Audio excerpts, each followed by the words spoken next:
And what can these countries do themselves between now and the summit, both to influence the global debate in the run-up to the summit and also to mitigate the impact of the crisis on their own economies? Well, I've been to Africa and Latin America with the message of, come up with as specific ideas as possible, feed them in through the Sherpa process as early as possible so that there's a chance for other countries to respond to them.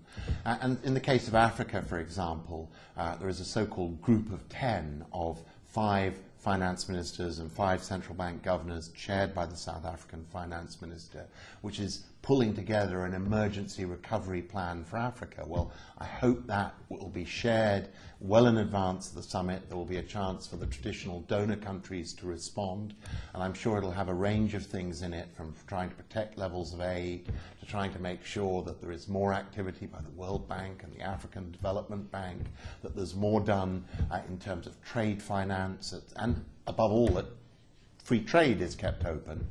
But additionally, they'll want to do some things for themselves. There's a lot of talk in the case of Africa of increasing inter-African trade and of using this as a period, if there's to be public investment as a stimulus, to improve infrastructure, roads and ports, so Africa can trade better with itself and with the world. So I think everybody's looking at ways which will both create and protect jobs in the short term, but also will contribute in the longer term to the viability of their region and its long-term growth. Although it originated in the West, the crisis clearly has global ramifications. You've travelled to many of these countries. I mean, how badly and in what way are poor countries being affected by the crisis?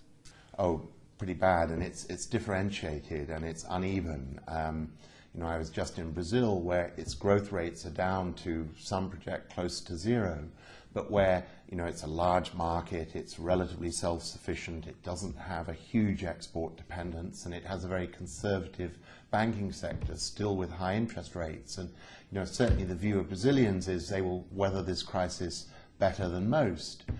A week earlier, I was in Africa, and during several African visits, in fact, over recent weeks, I've seen the problems that they, or for that matter, smaller Latin American economies now suffer from, and Asian ones too, which is those that could borrow from the global bond markets are finding themselves crowded out because of the big deficit borrowing requirements of many of the Western economies.